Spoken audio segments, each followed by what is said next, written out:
Hello, everybody. Welcome to Parent Connect. I'm Crystal Overfelt. I am the Head Start and Early Head Start Conscious Discipline Trainer.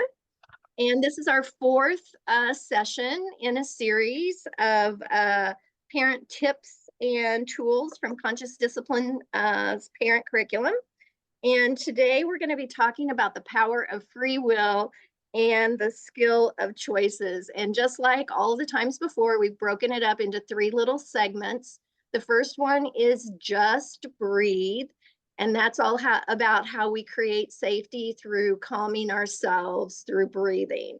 The second one is be there. And that is all about connecting and the impact that connection has on cooperation. And then lastly, there is the segment on me first, and that's where we talk about how we can practice and model the skills that we want our children to learn. And so we're going to go ahead and start with just breathe. And you think, why the focus on breathing? Breathing is a tool that we talked about in our first session on composure and about calming ourselves before we engage with our children. It calms our autonomic nervous system, and studies have shown that 3 deep breaths can cut your stress response in half. And so making good choices is all about helping ourselves get into a state of a brain state or a state of being where we can respond rather than just react. So breathing can help to calm the body and help us to choose wisely. So we teach these breathing techniques to our children in Head Start. So far, we have learned the STAR breathing, balloon breathing, and drain breathing. And tonight, we are going to learn about pretzel breathing. And this little video is a woman who's going to show you how to do that. And I just would encourage you to try it with her and see if you feel any different after you have a few deep breaths. Oops, let me go back. Here we go. Hi guys, welcome back. So you are here for our very last deep breathing exercise with the Conscious Discipline curriculum. And so we are going to talk about pretzel breathing today. Pretzel breathing is probably the most complicated of those deep breathing exercises that they offer, only because it can be a little complicated with the arms, as you'll see in just a minute. So just like with all the other exercises, I typically recommend 4 to 5 different times with each exercise, again, getting the most oxygen to our brain and body, and it's going to help calm, relax, and just get rid of some of that stress a little bit quicker.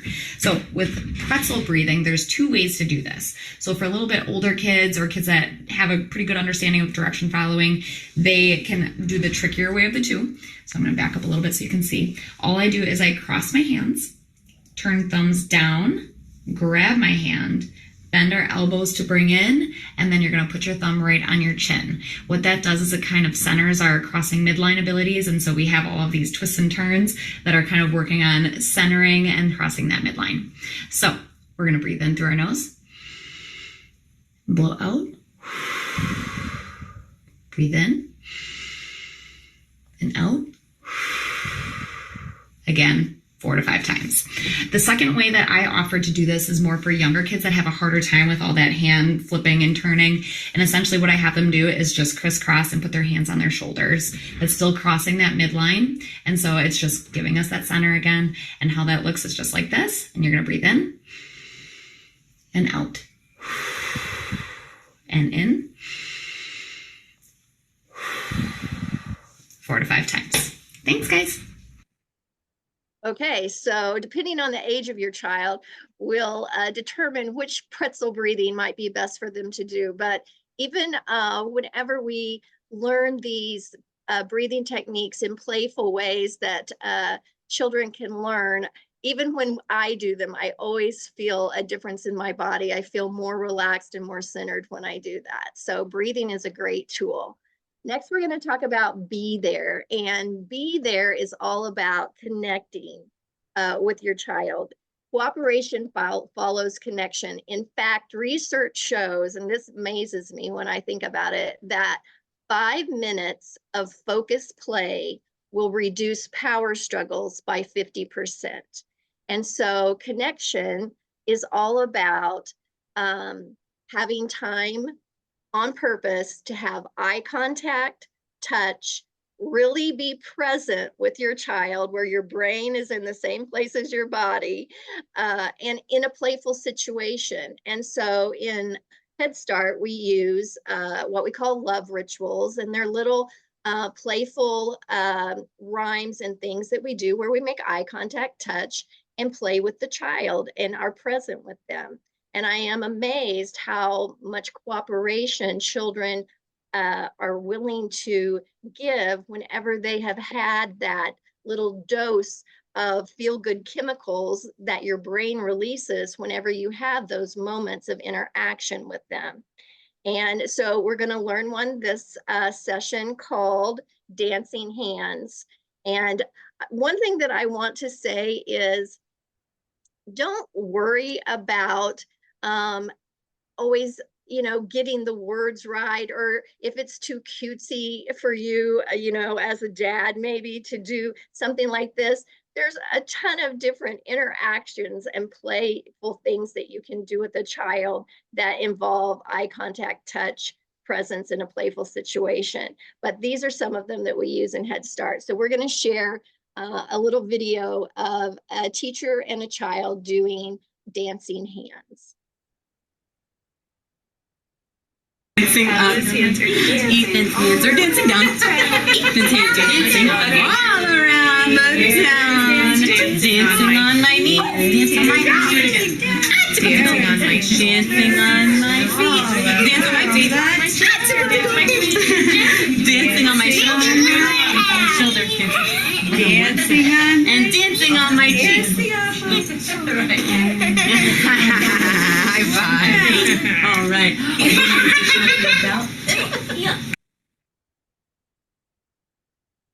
So that's dancing hands, and you could see the feel-good chemicals that were just going off that child and teacher experienced by having that meaningful play through a love ritual. So that brings us to Me First, which is where we talk about the skills that we want to help children to learn, and we answer a parenting question. And the question that we're going to look at tonight is, how do I help my child to make helpful, healthy choices?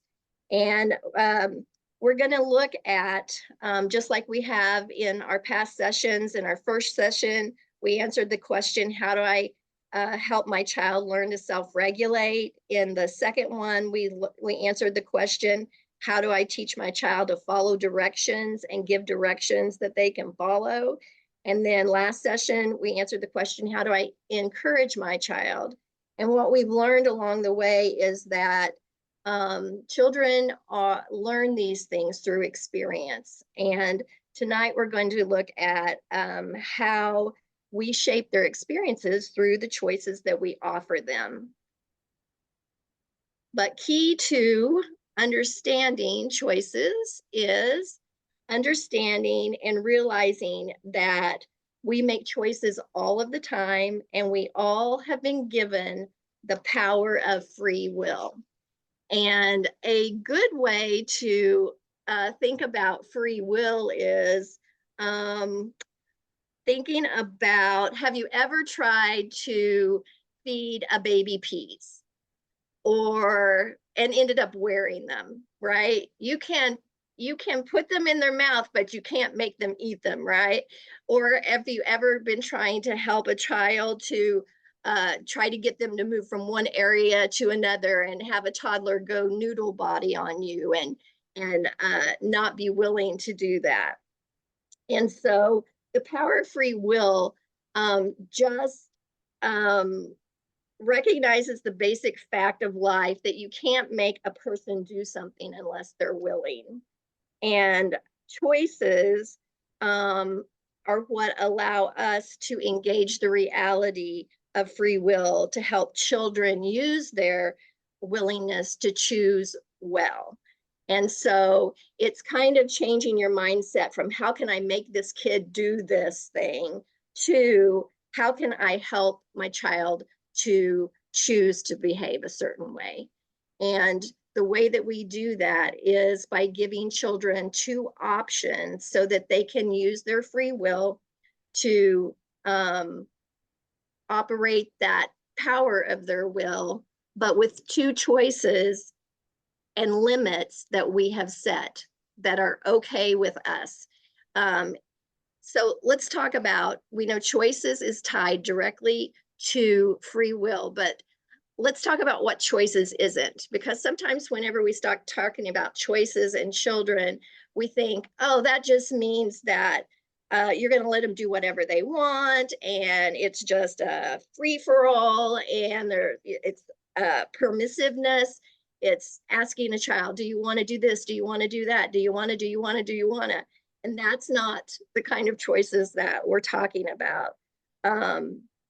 Choices is about fundamental problem solving, offering 2 choices that give a child an opportunity to reach a goal. The goal doesn't change. There are choices that children that are not a choice, like do you want to buckle your seatbelt? Do you want to stay here at home by yourself while I do whatever? Those are not choices. That are options. And there are some choices that are just not choices because children aren't capable of making them. They're just non-negotiables. But choices are about offering children 2 choices about how to get to the goal that we're working towards. And there are benefits to choices. Choices increase a child's attention span. They help to develop their decision-making skills. It helps them with following through on tasks. It improves their self-esteem. It helps develop responsibility, and it empowers them. And it also increases the likelihood that they are going to cooperate and decrease power struggles. So choices help children cooperate when they're empowered to be part of the decision-making process within safe adult boundaries that give children a couple of ways to reach a goal. So let me give you an example. 2 positive choices for reaching a goal. Obviously, here's a goal and a soccer ball. There's more than one way to get that soccer ball into that goal, right? You have a choice. You can use your foot to kick it. You can use your head to bump it. There are ways to do that, but they're still all about reaching the goal. And so it's not that we are not having boundaries, that we aren't having goals. It's about how we're going to get there. Because when you think about it, children don't always have a lot of choices or a lot of say in what their life looks like. They don't choose, to go to Head Start, or what they're going to have for lunch, or who's in their classroom, or what time they're going to go to bed. There are a lot of choices they don't have.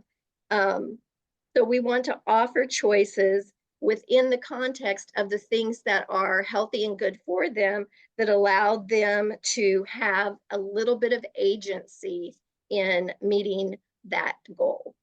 And I'll give you a couple examples here in a minute. But I also want to cover this question: why 2 choices? There's more than 2 ways to get the soccer ball into the goal, but why am I only offering 2? And it's because there's a law of choice. And the law of choice is this: the more choices there are, the harder it is to choose. Have you ever gone to your closet and it's packed full of clothes and you have nothing to wear? Or you open the fridge and you see the food, but there's nothing to eat?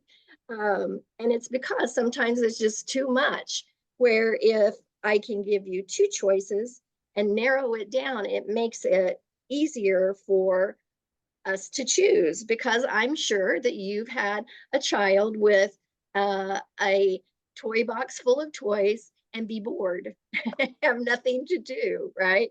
So narrowing those things down to 2 choices is helpful in being able to choose. And there's also a thing as too many choices. Decision fatigue is really a thing. Because if you're continually having to make choice after choice after choice, it can throw your brain offline and you end up stressed out or making poor decisions or just shut down altogether. So that's why we use 2 choices whenever we're giving choices. So I'm going to give you 5 steps to giving 2 positive choices, and then we'll go through a few examples. Now, I'm not going to tell you what the choices are. That is something that you decide within your family structure, what is good for you. But these will just help walk you through what are some options and examples. So here's your 5 steps to 2 positive choices. The first step is, first, you need to take a deep breath and consciously make a decision about what it is that you want the child to do. What is the goal that you need them to reach? And focus on the behavior that you want to see rather than the undesired behavior. Okay, so first step is, what do I want the child to do? And then think about, what are 2 positive ways, 2 positive choices that I can give the child to reach that goal? And so then you would tell the child, you have a choice, and you want to do that in a upbeat tone, because our positive attitude creates an energy. It lightens a situation, especially if the child is seeming a little bit resistant. So first, think about, what's my goal? Second, you're going to tell the child you have 2 choices. And the third step is, you're going to clearly state what those 2 choices are that will achieve the goal.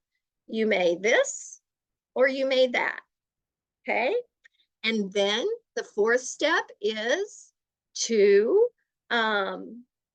complete the process by asking the child for a commitment.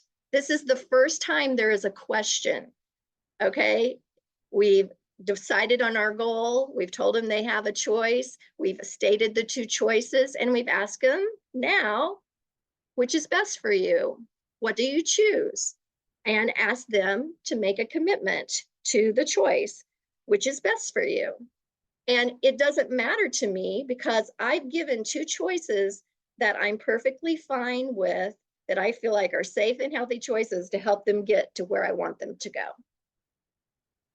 And then once they make that choice, you want to notice it out loud by doing that and saying, oh, you chose this, in an encouraging voice. It lets the child know that you heard them and that they have made a decision. It's like reaffirming what they said. So it sounds something like this. Let's say I'm going to give, my goal is for my child to have a healthy snack. And so I'm going to give them two healthy choices. I'm going to say, it's time for a snack. You can have applesauce, or you can have a banana. Which is best for you? Which do you choose? And they say, I want a banana. And then I'm going to affirm that. You chose a banana. Good for you. Here you go. Looks good. All right. So let's just go through a couple other examples of how this could show up. Let's say it's time for bed and time to put on your pajamas. And maybe your child is hiding on the side of the bed. You could say, it's time to put on your pajamas. That's our goal. And the choices are, you can put on your top first, or you can put on your bottoms first. Which do you choose? Now, it doesn't have to be that choice. You could say, do you want to wear your Spider-Man pajamas, or do you want to wear Paw Patrol pajamas? Those are choices for you to make. You know, what choices are you're good with, or what choices are actually available. But the goal is for the child to get their pajamas on. And by giving them choices, we're giving them a little bit of power in how they're going to meet that goal. And that can be empowering for a child and help them to move towards the goal. Here's another example. It's time to clean up. You could say, here's our goal. It's time to pick up the toys. And you can start with the blocks, or you can start with the cars. Which do you choose? Oh, you're choosing to pick up the blocks. Good for you. So again, I'm not telling you what the choices are, but giving two choices that is going to help move them to the goal is the strategy. You're going into Walmart. So my goal is to get my family, my child, and myself safely into Walmart. So I'm going to state the goal. I'm going to say we need to be safe in the parking lot. You can either hold my right hand or you can hold my left hand. Which do you choose? Now, there are other choices you could make depending on the circumstance. You could say, you can hold grandma's hand or you can hold my hand. You can ride in the cart or you can hold my hand, whatever is good for you. But we're giving them two choices to meet the goal of safely navigating the parking lot to get into Walmart. Here's the last one that I'll give you. It's time to eat dinner. And you have chicken, carrots, and peas on the plate. And once you get kind of used to this, you know, you can relax the language where it doesn't seem so cut and dried. Something like, it's time to eat. You can eat your chicken first, or you can eat your carrots first. Which do you choose? And I do this a lot of times when I go in and eat in our classrooms. I'll look and see what we're having for lunch, and I'll ask, so what are you going to start with?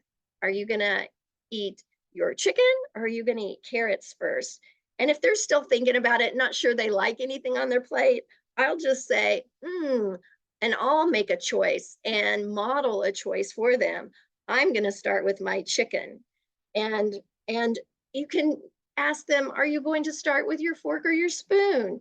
I mean, there's a lot of different choices, but giving them that little bit of agency helps move them towards that goal. A couple of tips I want to share with you about when you are giving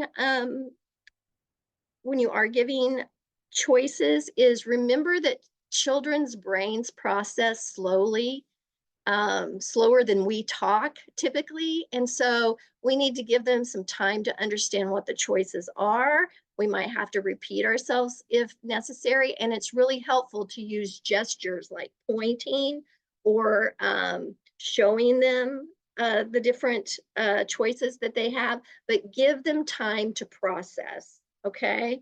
That's really important whenever we are teaching children to make choices, because we all have probably experienced that time whenever we were in a place where we were given a choice and we didn't feel like we had time to think about it, and that can cause stress. So just give them time to process those choices. Another thing that we use in our classroom is called picture rule cards. And that's whenever we create like a choice board that shows actual pictures of what their choices are. Because a lot of children's brains their language isn't developed and they see in images. So whenever we can, you can even do this with taking pictures on your phone these days, you know, and put up a couple of pictures of choices that they can have for certain activities. You can see in the picture that this adult is offering the child her right hand or her left hand to put the item in. You also see a choice board, and these are the choice boards are something that is available to you that you can get from your FRS or your home visitor to make choice boards of your own. And then we also have like the cars where you can actually use the item to help children to see their choices. Because like I said, a lot of times with communicating, we need to do so with gestures, with items, not just saying what they are. And then I want to give you a couple of more choice tips, because I'm sure it's going through your mind, well, what if this happens? And what if that happens? And so here's just a few tips for a few different situations that you might encounter with your child or another child. And sometimes there are children who are hesitant to choose, either because of their temperament or because maybe they haven't had a lot of opportunities to make choices, they are hesitant to choose. So what you want to do is point out all the small choices that children are making through the day that they don't even realize is a choice, and frame it that way for them. You can notice when they do something and frame it in the context of a choice. Oh, you chose to eat your carrots first. Oh, you chose to play with the Legos. You chose to do this. You chose to do that. It helps to make them aware that they are making choices on a regular basis, and then create small, simple opportunities for them to make choices. The example they give here is simply one of, you can hold my right hand or my left hand. It's a simple, inconsequential choice. And what we want to do is offer choices that are healthy, that are inconsequential at this point, so they can exercise that ability to make a choice. Because a lot of times we get to adulthood and realize that we either fall into this thing where we blame others and don't take responsibility. That's something that we want our children to learn, is being responsible for making choices for themselves. And so if we can teach them that skill with small choices, then whenever those choices get bigger, they're better able to handle making those choices. So if they're hesitant to choose, notice when they do make choices and give them small choices throughout the day. Another situation that you might run into is somebody who's resistant to this structure. And whenever children resist, or they don't, want to, one of the choices that we are giving them, it's important for us to remember as the adult that it is developmentally appropriate for children to test limits. It's just what we do to see if they're really there. And so testing limits is how they establish themselves as individuals. About 3 years old, they realize that they are a person all on their own. And so what you want to do whenever you have a child who's resisting the structure is you can use what's called a parroting technique to avoid entering into a power struggle with them. Parroting is just repeating the two choices calmly. For instance, let's say I tell my child, you can have milk or water in your cup, and they want Coke or a pop. And I say, you can have milk or water. And they say, I want pop. We have milk or water available. Which is best for you? Milk or water? I'm simply staying consistent on what the choices are. And if they continue to refuse to make a choice, then I could just say, you're having a hard time choosing. I'll choose for you, and then move on, because pop is still not an option, right? Okay, well, that's your choice. If that is an option, then it is. But you want to stay consistent with the choices that you're giving. And then one other thing that you might run into is whenever a child makes a choice and then they change their mind. Children who change their mind are often stressed, but sometimes it's a learned behavior. And so you want to take extra steps to calm and connect with these children. Notice when they make a choice and stick with it. And when their minds change, you can say, well, you already chose this. You can choose to do it or not. But I know you, like myself, have been in situations where you're like, yes, do you want the markers or do you want the Play-Doh? And they say, I want the markers, and you get out the paper, you get out the markers, and no, I want the Play-Doh. And so that's a time when I would simply say, you chose the markers, so you can choose to use them or not, but here they are. And so where you're not becoming, involved in a power struggle with that. But like I said, sometimes it shows us that a child is stressed, because here's the thing about making a choice. When I say yes to one thing, it means I'm saying no to some other things. And that can be hard, because that other thing might have been better than the one that I chose, right? And you see that with adults. I remember being in a drive-through with a friend for like 20 minutes and she just couldn't decide what to eat because she might miss out on something that was better than what she was going to choose. So that is a way, whenever there's that mind changing, just to stick with the choice that they made, and then they can choose what they do with that. But it takes the power struggle out of it with you.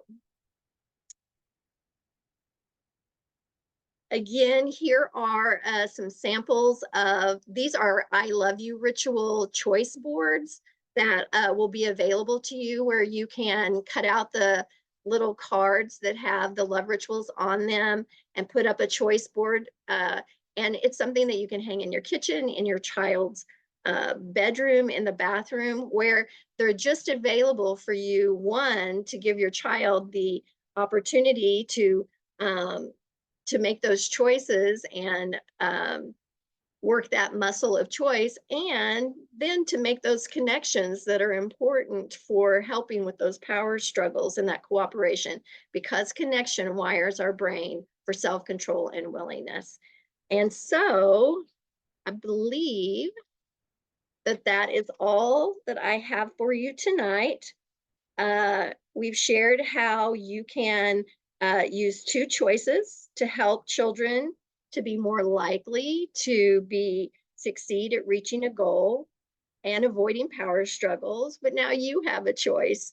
You can choose to try giving two positive choices, or you can choose not to. But I want to challenge you just to give it a try and see if you see a difference, if you see that it helps your child to be more likely to cooperate and to make helpful decisions when you allow them to exercise that muscle of their free will and make a choice within within the context of two choices that are safe and acceptable to you. So as always, we're wishing you well on your parenting journey, and I appreciate you spending this time with me tonight. That's what I've got. Thank you, Crystal. So I want to